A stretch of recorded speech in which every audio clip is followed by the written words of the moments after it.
Good morning વિદ્યાર્થી મિત્રો, હું રાકેશ કાબરિયા પાટક સ્કૂલ વતી બાયોલોજીના વિડીયો લેક્ચરમાં આપ બધાનું ફરી હાર્દિક સ્વાગત કરું છું.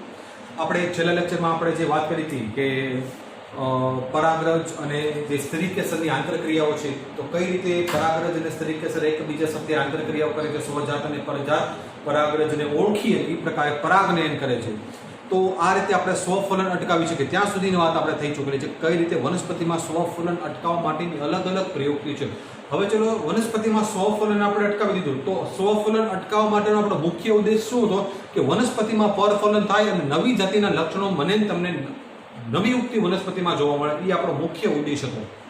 તો સ્વફલન તો આપણે વનસ્પતિમાં અટકાવી દીધું. હવે આપણે પરફલન કરાવવું છે, તો પરફલન કરવા માટે પણ ઘણી બધી પ્રયોગો હાલની તારીખે આપણા મતલબ જે ખાસ કરીને અત્યારનો જે સમય છે, સાયન્સ એન્ડ ટેકનોલોજી છે, એમાં ડેવલપ થઈ છે. એમાં સૌથી પહેલો આવે છે કૃત્રિમ સંવર્ધન, જેને આપણે સાદી ભાષામાં હાઇબ્રિડાઇઝેશન કહીએ છીએ. આ શબ્દ આપણે બધા સાંભળેલો, સંકરણ શબ્દ આપણે સાંભળેલો છે કે જેમાં ચોક્કસ પરાગરજને ચોક્કસ વનસ્પતિના પરાગાસન પર કૃત્રિમ રીતે સ્થાપિત કરવામાં આવે, જેથી કરીને એ બંને વચ્ચે ફલનની ક્રિયા થાય અને ફલનની ક્રિયાને અંતેમાંથી નવી વનસ્પતિ ઉત્પન્ન થાય, જે બંને અલગ અલગ વનસ્પતિના લક્ષણ ધરાવતું હોય. આ ક્રિયા છે કુદરતી નથી થતી, પરંતુ કૃત્રિમ રીતે કરવામાં આવે છે. તો કઈ રીતે આ કૃત્રિમ થાય છે, એના માટે કઈ અલગ અલગ પદ્ધતિઓ હાલની તારીખે અપનાવવામાં આવે છે, એનું ડિસ્કશન આપણે હવે અહીંયા કરશું. તો સૌથી પહેલું ચાલે તો કૃત્રિમ સંવર્ધન. તો ભિન્ન જાતિઓ અને ક્યારેક પ્રજાતિઓ વચ્ચે ઈચ્છિત લક્ષણોનો સમન્વય કરી અને વ્યાપારિક ધોરણે ઉચ્ચ જાત મેળવવા સંવર્ધકો ઉત્સુક હોય છે. આપણે બધાને ખ્યાલ છે કે ખાસ કરીને આપણે ક્યાંક રિસેપ્શનમાં કે તો કોઈ ફંક્શનમાં ગયેલા હોય તો જે સ્ટેજ ઉપર લગાવેલા જે પુષ્પો છે, એ પુષ્પની અંદર કોઈ પણ પ્રકારની સુગંધ નથી હોતી. માત્ર ને માત્ર ડેકોરેશનના પર્પઝ માટે જે પુષ્પ લગાડેલા હોય છે. આ જે પુષ્પ છે એ કૃત્રિમ રીતે ઉત્પન્ન થતા નથી, કુદરતી રીતે ઉત્પન્ન થતા નથી. એનું સંવર્ધન કરીને એને કૃત્રિમ રીતે ઉત્પન્ન કરવા પડે છે. તો આવા ઘણા બધા એક્ઝામ્પલ છે. આપણે બેઝિકલી જોવા જઈએ તો ગુલાબ છે, એ ગુલાબ માત્ર લાલ કે ગુલાબી કલરનું આપણે જોયેલું છે. ગુલાબ કુદરતી રીતે લાલ અને ગુલાબી બે જ કલરમાં અવેલેબલ હોય, પણ હાલની તારીખે ગુલાબનો કલર સફેદ પણ હોય છે, કેસરી પણ હોય છે, એકદમ ઘાટો ઘેરો લાલ પણ હોય છે, અને બ્લેક કલરનો ગુલાબ પણ હાલની તારીખે આપણી બજારમાં અવેલેબલ છે. આ બધું આવ્યું ક્યાંથી? તો આ બધી વસ્તુ પાછળનું મુખ્ય કારણ છે કે એના રંગ માટે, ગુલાબના કલર માટેના જે જનીનો જવાબદાર હતા એ જનીનોમાં પરિવર્તન કરી દીધું. કઈ પદ્ધતિ દ્વારા? કૃત્રિમ સંવર્ધન પદ્ધતિ દ્વારા એના જનીનોમાં પરિવર્તન કરી દીધું, જેના કારણે જ્યારે નવી પેઢીના ગુલાબ ઉત્પન્ન થશે તો જૂની પેઢી કરતા એ નવા જ કલરનો કે કલર લઈને પોતે નવો જન્મ લેશે. તો આને શું કહી શકાય કે કૃત્રિમ સંવર્ધન કહી શકાય, જે એક જ જાતિના અથવા એક જ પ્રજાતિની જે જાતિની વનસ્પતિઓ છે એની વચ્ચે કરવામાં આવતું હોય છે. કૃત્રિમ સંવર્ધન પાક સુધારણા કાર્યક્રમ માટેની એક મુખ્ય પદ્ધતિ, પાક સુધારણા, જેના કારણે ઓછી મહેનતે, ઓછા બિયારણે, ઓછા પાણીએ, ઓછા ખાતરે આપણે વધારે પ્રમાણમાં પાકનું ઉત્પાદન લઈ શકીએ. એનું બેસ્ટ એક્ઝામ્પલ આપણે જોઈએ તો બીટી કોટન, બધાએ આપણે નામ સાંભળ્યું છે, બીટી કપાસ. તો બીટી કપાસ શું છે? દેશી કપાસ છે. દેશી કપાસની અંદર થોડું ઘણું સુધારણા કરી નાખી, થોડું ઘણું હાઇબ્રિડાઇઝેશન કરી નાખ્યું, થોડું ઘણું સંવર્ધન કરી નાખ્યું, સંકરણ કરી નાખ્યું, જેના કારણે કપાસની જાત જ નવું રંગ અને રૂપ લઈને પ્રગટ થઈ. એમાં શું થયું કે ઉત્પાદન વધી ગયું, એની અંદર જે ફૂગ પ્રતિકારક શક્તિ છે એ વધી ગઈ, જંતુ પ્રતિકારક શક્તિ છે, કીટ પ્રતિકારક શક્તિ છે, પાણી પ્રતિકારક શક્તિ છે. આ બધી શક્તિ જે જૂની જાતો હતી એની અંદર ગેરહાજર હતી, પણ સંવર્ધન કહેતા સંકરણ કરવાને કારણે આની અંદર આ બધી વસ્તુ ડેવલપ થઈ, જેના કારણે આપને પાક ઉત્પાદન વધારે મળે, જેને આપણે શું કહીશું? પાક સુધારણા કાર્યક્રમ કહીશું. આ પ્રકારની સંવર્ધિત પ્રયોગોમાં તે ચોક્કસપણે અગત્યનું છે કે પરાગનયન માટે માત્ર ઈચ્છિત પરાગરજનો ઉપયોગ થાય. ઈચ્છિત પરાગરજ આપણે જોઈએ કે સ્વજાત અને પરજાત. આપણે માનો કે વનસ્પતિ, અલગ અલગ વનસ્પતિની જાતિ વચ્ચે આપણે સંકરણ કરાવવું છે, તો આપણે સૌથી પહેલા એ નક્કી કરવું પડે કે વનસ્પતિની કઈ જાતો વચ્ચે આપણે સંકરણ કૃત્રિમ રીતે કરાવવાનું છે, સાથે કયા પ્રકારના લક્ષણો આપણે મુખ્ય રીતે ધ્યાનમાં લેવાના છે. કારણ કે વનસ્પતિનું લક્ષણ છે એ લક્ષણ જ આગળ જતા પ્રભાવીને પ્રચ્છન્ન બને. જો ચોક્કસ વનસ્પતિનું લક્ષણ પ્રભાવી બનશે, માને કે ઉત્પાદનનું લક્ષણ છે એ પ્રભાવી બની ગયું, તો ઓછી મહેનતે વધારે પાકનું ઉત્પાદન આવે. જો પાકનું ઉત્પાદન જેટલું વધારે આવશે તો દેખીતી વાત છે કે જે તે ખેડૂત છે એ ખેડૂતને પૈસા ટકે પણ કેવો થશે? થોડોક ફાયદો, ફાઇનાન્શિયલી પણ, આર્થિક રીતે પણ થોડો કેવો થશે? ફાયદો થશે. તો કોઈ પણ વનસ્પતિ છે એ વનસ્પતિનું આપણે સંવર્ધન કરતા પહેલા આપણે ચોક્કસપણે એ જેના લક્ષણો છે એ લક્ષણો સૌથી પહેલા આપણે નક્કી કરી લેવા જોઈએ કે કયા કયા લક્ષણોનું આપણે સંવર્ધન કરવું છે, જેથી કરીને વનસ્પતિની અંદર ચોક્કસ પ્રકારની જાતિના જે નવા છોડો છે અથવા નવી વનસ્પતિ છે વિકાસ પામશે. અને પરાગાસન એ અસંગત પરાગરજથી રક્ષણ પામે છે. જો અસંગત પરાગરજનું પરાગાસન પર સ્થાપન થયું તો એ ફલન માટે આપણો કોઈ ઉપયોગ નથી, એ આપણા માટે કોઈ કામમાં આવશે નહીં, કારણ કે એમાં આપણું ઈચ્છિત લક્ષણ ધરાવતું એક પણ લક્ષણ હાજર નથી. એટલા માટે પરાગ નયન કરતા પહેલા, કૃત્રિમ સંવર્ધન કરતા પહેલા બહુ સ્પષ્ટપણે કહેવું પડે કે એવી પરાગરજનું સ્થાપન કરવું પડે પરાગાસન પર જે આપણા માટે ઈચ્છિત લક્ષણ ધરાવતી છે અને સાથે સાથે એની અંદર ચોક્કસ પ્રકારના લક્ષણો હાજર છે જે આપણે જોઈએ છીએ. તો કઈ રીતે કરી શકે? તો જે વંધીકરણ અને કોથળી ચઢાવી જેવી પદ્ધતિ દ્વારા મેળવી શકાય છે. તો કૃત્રિમ આપણે વાત કરી કૃત્રિમ સંવર્ધન દ્વારા ઈચ્છિત લક્ષણ ધરાવતી વનસ્પતિ આપણે પેદા કરી શકીએ. ઓકે, તો કૃત્રિમ સંવર્ધનમાં એવી કઈ કઈ અલગ અલગ પદ્ધતિનો સમાવેશ થાય છે કે જેના કારણે આપણે આ વસ્તુ પોસિબલ કરી શકીએ. તો એના માટેની બે અલગ અલગ પદ્ધતિ છે. સૌથી પહેલું છે કોથળી ચઢાવવી અને બીજું છે વંધીકરણ. આ બે અલગ અલગ પદ્ધતિ છે કે જે કૃત્રિમ સંવર્ધનની પદ્ધતિઓ છે જેના કારણે સ્વફલનને આપણે કૃત્રિમ રીતે અટકાવી શકીએ અને પરફલનને પ્રેરી શકીએ. તો સૌથી પહેલા આપણે શરૂઆતથી વાત કરી કે ભાઈ વંધીકરણ એટલે શું? તો વંધીકરણ મીન્સ કે જે પુંકેસરવાળો ભાગ છે, વંધી મીન્સ વંધ્ય, એને પરાગ નયન કરવા માટે અસક્ષમ બને એવી કન્ડિશનમાં રૂપાંતરિત કરવું અને શું કહી શકીએ આપણે? વંધીકરણ કહી શકીએ. તો અહીંયા જે આખી પ્રોસેસ વંધીકરણની વર્ણવેલી છે એમાં શું છે કે જ્યારે પરાગાશય પુખ્ત અવસ્થાએ પહોંચે તો પુખ્ત અવસ્થાએ પહોંચેલા પરાગાશયને એ પુષ્પમાંથી ચીપિયા વડે દૂર કરવામાં આવે, પરંતુ એ ખાસ વાતનું ધ્યાન રહેવું જોઈએ કે પરાગાશયનું સ્ફોટન થયેલું હોવું જોઈએ નહીં. જો સ્ફોટન થઈ ગયેલું હશે તો મે બી ચાન્સ છે, શક્યતા છે કે એમાંથી પરાગરજ કોઈ પણ વાહક દ્વારા વહન પામીને દૂર સુધી જતી રહી, તો વસ્તુ પોસિબલ થાય નહીં. તો પરાગાશય પુખ્ત થાય પરંતુ એનું સ્ફોટન થયા પહેલા ઈ પરાગાશયને ચીપિયા વડે દૂર કરવામાં આવે. તો જે ચીપિયા વડે દૂર કરવાની જે પરાગાશયની આ પદ્ધતિ છે એને શું કહેવાય? વંધીકરણ કહેવામાં આવે છે. હવે આમનો આખો ઉદ્દેશ શું છે કે હવે માનો કે આપણે ખ્યાલ છે કે વનસ્પતિની અંદર પરાગાસન અને પરાગાશય અલગ અલગ સમયે પુખ્ત અવસ્થાએ પહોંચે. હવે આપણે ચીપિયા વડે પુંકેસરને દૂર કરી લીધેલું છે, એની અંદર પરાગરજ ભરેલી છે. દૂર કરેલું પરાગાશયનું સ્ફોટન થયું, આ બાજુ પરાગાસન પણ ગ્રહણશીલ બની ગયેલું છે. તો હવે પરાગાસન જેવું ગ્રહણશીલ બન્યું એટલે શું એક્ઝેક્ટલી કરવાનું કે આપણે જે ચીપિયા વડે દૂર કરેલું પુંકેસર છે એ પુંકેસરમાંથી પરાગરજનો છંટકાવ, પરાગરજ થોડીક લઈ અને એનો છંટકાવ ક્યાં કરવાનો? જે પરાગાસન ગ્રહણશીલ બની ગયેલું છે અથવા જેમાં આપણે ઈચ્છિત લક્ષણ ધરાવતી પરાગરજને ટ્રાન્સફર કરવાની છે એવી વનસ્પતિના સ્ત્રી કેસર ઉપરના પરાગાસન પર આપણે એ પરાગરજને સ્થાપિત કરવાની છે, પણ કૃત્રિમ રીતે. અત્યાર સુધી આપણે જોઈ ગયા કે ચોક્કસ પ્રકારના વાહકો એમાં મદદ કરતા હતા, જૈવિક અથવા અજૈવિક. અહીંયા કોઈ પણ વાહક આવશે નહીં. અહીંયા આપણે કૃત્રિમ રીતે પુંકેસરને લઈ અને એમાંથી પરાગરજને છંટકાવ કરવાનો છે. કોની ઉપર? પરાગાસન ઉપર, જેથી કરીને કૃત્રિમ રીતે આપણે એનું ફલન પ્રેરી શકીએ. શું છે ઘટના જોઈએ? જો માદા વનસ્પતિ દ્વિલિંગી પુષ્પો ધરાવતી, દ્વિલિંગી આપણે જોઈએ એકલિંગી પુષ્પ અને દ્વિલિંગી પુષ્પ, તો હવે આપણે એમાં કોઈ ડાઉટ છે નહીં. તો હોય તો ચીપિયાની મદદથી પુષ્પકલિકામાંથી પરાગાશયને સ્ફોટન થાય, ખાસ કરીને જો પરાગાશયને સ્ફોટન થાય તે પહેલા દૂર કરવામાં આવે છે. મેં જેમ વાત કરી કે જો સ્ફોટન થઈ ગયું તો આપણને ખબર નથી કે ભાઈ કોઈ આ વાહકો આવી અને પરાગાશય અથવા પરાગરજને દૂર લઈ ગયેલા છે. એટલા માટે બહુ જ સ્પેસિફિક રહેવું પડે, બહુ જ ચોક્કસ રહેવું પડે કે પરાગાશય પુખ્ત અવસ્થાએ પહોંચી ગયેલી છે તો કે યસ, પણ સ્ફોટન થયું નથી તો કે તો જ ને તો જ આપણે ઈ પરાગાશયને ચીપિયા વડે દૂર કરી આવે છે. આ પ્રક્રિયાને વંધીકરણ કહેવામાં આવે છે. વંધીકરણ મીન્સ આપણે એને પ્રજનન રીતે અસક્ષમ બનાવી દેવાનું. પ્રજનન પોતે આપણી મરજી વગર કરી શકે નહીં. આગળ આ જે વંધીકરણની પ્રક્રિયા છે તો આપણે ગુજરાતીમાં એને વંધીકરણ કહીશું, ઇંગ્લિશમાં શું કહીશું? આપણે એને ઇમેસ્ક્યુલેશન કહેવામાં આવે. ઇમેસ્ક્યુલેશન, વંધીકરણ એ આપણો ગુજરાતી શબ્દ છે, ઇંગ્લિશ શબ્દ શું છે? વંધીકરણ. હવે શું થાય કે ઇમેસ્ક્યુલેશન કરેલા પુષ્પને નિશ્ચિત કદની કોથળી દ્વારા ઢાંકવામાં આવે છે. શું કામ ભાઈ ઢાંકી દીધું? જેથી કરીને બીજા કોઈ પરાગરજ છે ઈ પરાગરજ હવે આ પુષ્પ ઉપર આવીને બેસે નહીં, કે સ્થાપિત થાય નહીં. કારણ કે જો આપણે દ્વિલિંગી પુષ્પ લીધેલું છે, એક જ પુષ્પની અંદર નર અને માદા બંને હાજર છે. હવે ચલો આપણે ચીપિયાની મદદથી પુંકેસરને કાઢી નાખીએ, સ્ત્રી કેસરને આપણે એઝ ઇટ ઇઝ એમને રહેવા દઈએ છીએ, તો કે હા. હવે માનો કે કોઈ પણ વાહક દ્વારા કે કોઈ પણ માધ્યમ દ્વારા બીજા પુષ્પની પરાગરજ ઉડી અને આપણા સ્ત્રી કેસરના પરાગાસન પર સ્થાપિત થઈ ગયું, તો આપણો જે આખો પ્રોજેક્ટ હતો એ તો ફેલ જ જવાનો છે.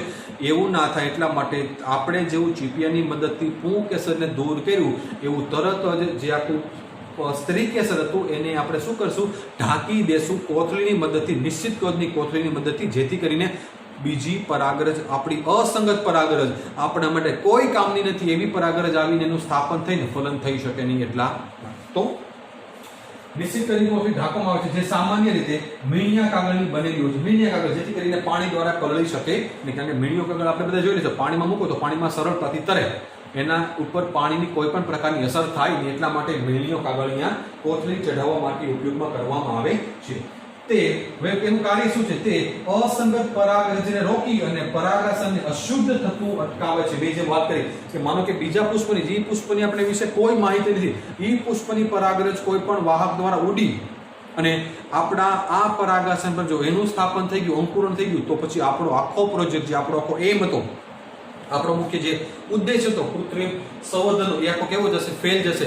એટલા માટે એવું ના થાય, એટલા માટે મેં કીધું એમ કે જેવી પુંકેસરને આપણે ચીપિયાની મદદથી દૂર કરવું, એવું તરત જ આપણે સ્ત્રી કેસરના પરાગાસનને કોથળીથી ઢાંકી દેવાનું, જેથી કરીને બીજું પરાગરજ આવીને એનું ફલન કરી શકે.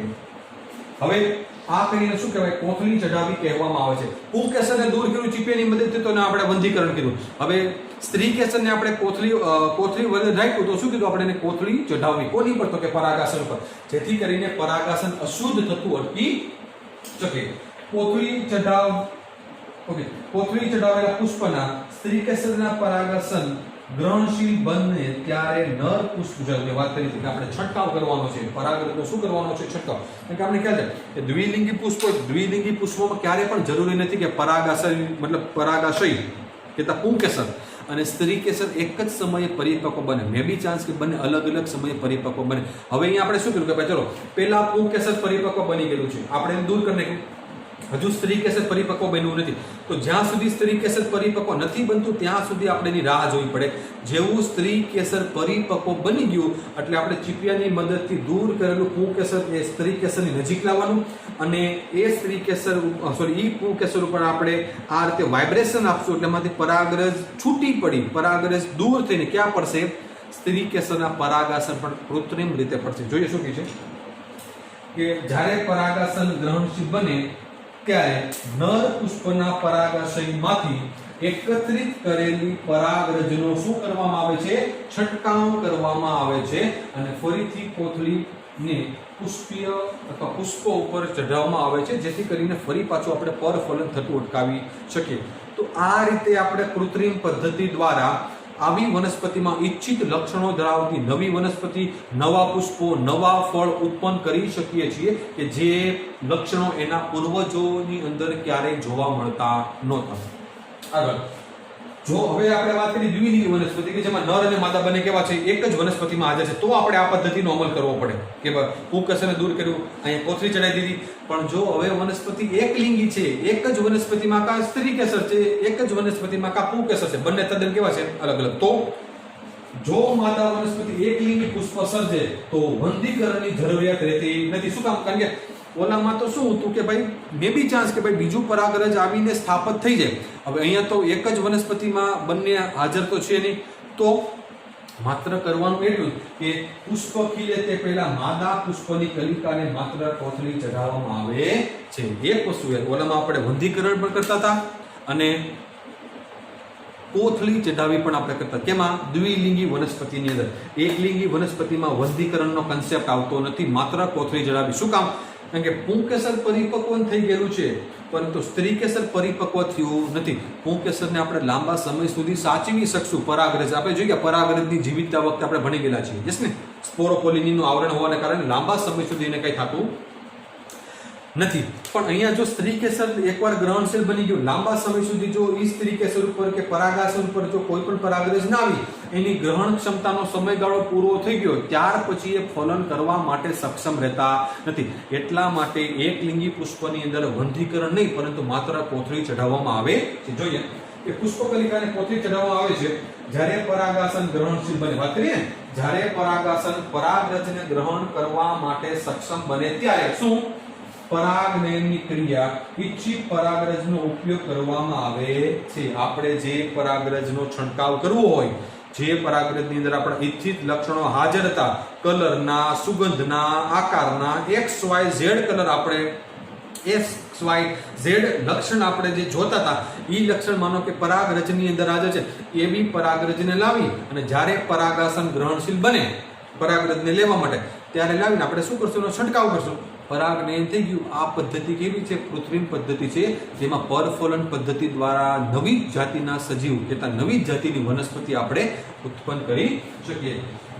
પરાગરજનો ઉપયોગ કરવામાં આવે છે અને પુનઃ કોથળી ચઢાવવામાં આવે છે, જેથી કરીને બીજી પરાગરજ આવીને એ પોતાનું સ્થાપન કરી શકે.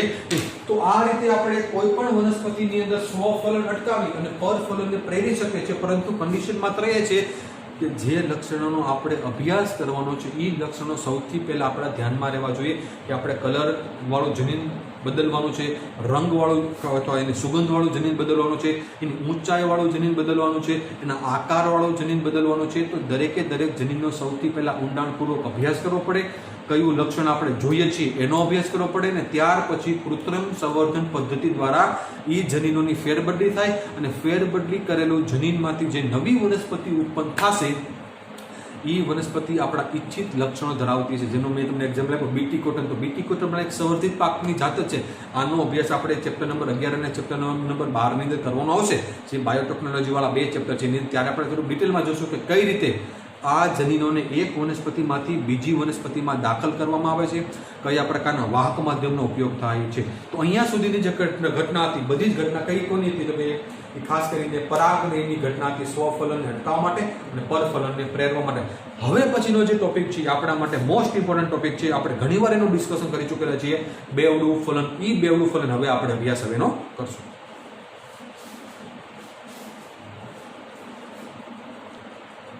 ત્યાર પછીનું જે આપણે વાત કરી બેવડું ફલન, તો બેવડા ફલન વિશે આપણે ઘણીવાર ડિસ્કશન કરી ચૂકેલા છીએ કે ભાઈ એક જ વનસ્પતિની અંદર, ખાસ કરીને જે આવૃત બીજધારી વનસ્પતિ છે, તો આવૃત બીજધારી વનસ્પતિની અંદર આપણે 11મા ધોરણમાં ભણી ચૂકેલા છે કે બેવડું ફલન એ શું છે, એની મુખ્ય લાક્ષણિકતા છે.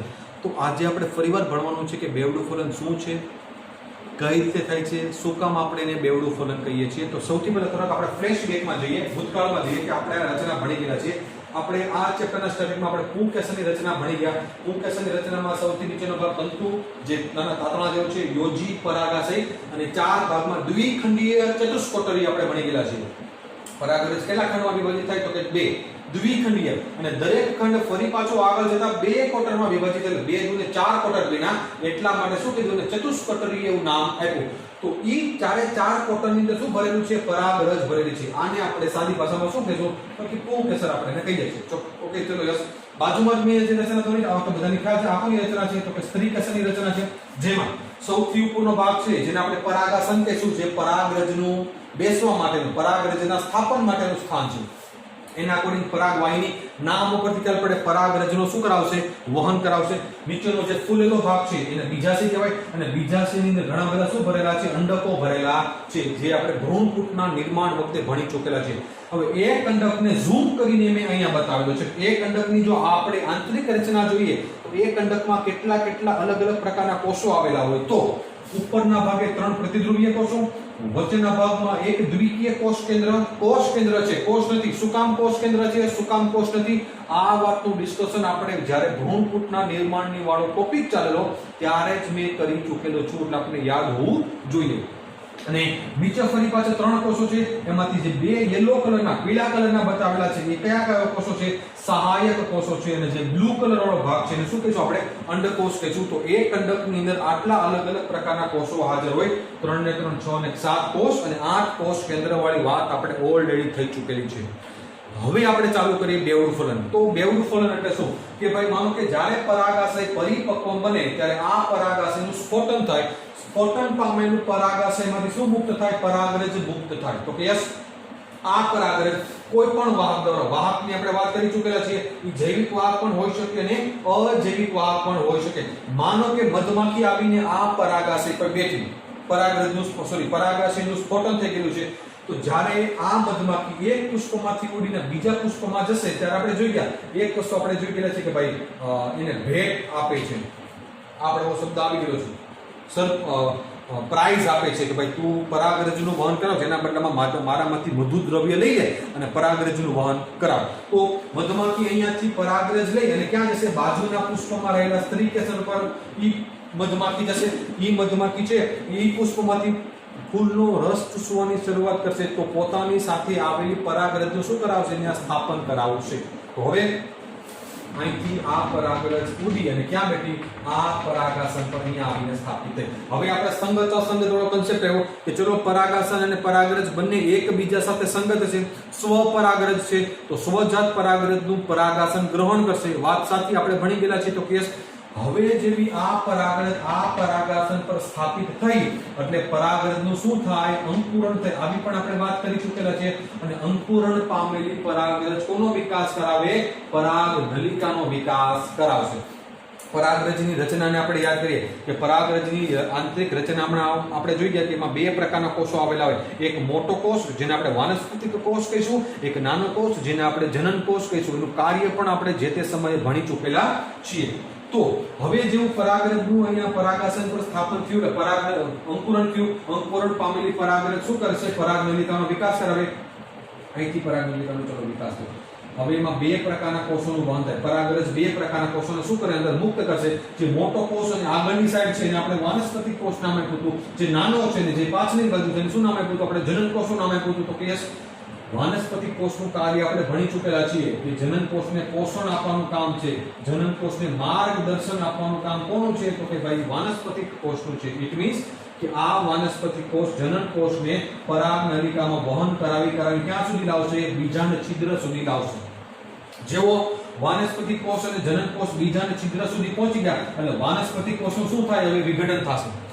વિઘટન થયેલો વાનસ્પતિક કોષ હવે કે પિક્ચરમાં આવશે નહીં. હવે માત્ર કામ કોનું છે? જનન કોષનું કામ છે. અહીંયા પહોંચેલો જનન કોષ છે, અહીંયા પહોંચેલો જનન કોષનું શું થશે? સંભાજન થશે. સંભાજનમાં આપણે ભણી ગયેલા છીએ આ વખતે કે 60% વનસ્પતિમાં પરાગરજ દ્વિકીય અવસ્થાએ મુક્ત થાય છે, જેમાં એક વાનસ્પતિક કોષ હોય અને એક જનન કોષ હોય. આ જનન કોષ છે જ્યારે બીજાંડ છિદ્ર સુધી પહોંચે ત્યારે આ જનન કોષનું સંભાજન થાય. ઇટ મીન્સ કે સંભાજનની ક્રિયા દ્વારા એક જનન કોષમાંથી કેટલા જનન કોષ બનશે? 2. શું કામ 2? કારણ કે અંદર 2 વાર આપણે ફલન કરાવવાનું છે એટલા માટે આ જનન કોષ છે ઈ જનન કોષ હવે અંદર દાખલ થયા. 2 જનન કોષ વાળી વાત કરી. એમાંથી એક જનન કોષ છે ઈ જનન કોષે કોનું ફલન કરાવ્યું? તો કે ભાઈ અંડકોષનું ફલન કરાવ્યું. જે આપણે અહીંયા દર્શાવેલો છે. એક જનન કોષે કોનું ફલન કરાવ્યું? અંડકોષનું ફલન કરાવ્યું. અને બાકી બચેલો જે બીજો જનન કોષ છે આ બીજા જનન કોષે કોનું ફલન કરાવ્યું? તો કે દ્વિકીય કોષ કેન્દ્રનું ફલન કરાવ્યું. આમ એક જ ભ્રૂણપૂટની અંદર 2 અલગ અલગ જનન કોષ દ્વારા 2 અલગ અલગ કોષ કેન્દ્રનું ફલન થતું હોવાને કારણે આને બેવડું ફલન કહેવામાં આવે છે. જે આવૃત બીજધારી વનસ્પતિની શું છે? લાક્ષણિકતા છે. સપુષ્પી વનસ્પતિની શું છે? લાક્ષણિકતા છે. જેવું ફલનની ઘટના પૂર્ણ થઈ, ફલિતાંડનું નિર્માણ થયું એટલે શું થશે કે ઉપર રહેલા જે પ્રતિધ્રુવીય કોષો હતા એ વિઘટન પામશે.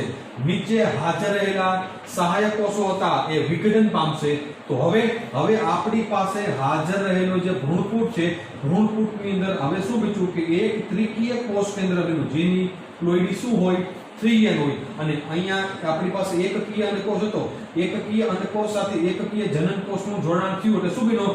દ્વિકીય યુગ્મનજનું નિર્માણ થયું. આમ આપણી પાસે હવે ભ્રૂણપૂટની અંદર એક ત્રિકીય ભ્રૂણ કોષ કેન્દ્ર જેને આપણે 11મા ધોરણમાં PEN કહેતા હતા, પ્રાઇમરી એન્ડોસ્પર્મ ન્યુક્લિયસ. ભ્રૂણ કોષ કોને પોષણ આપશે?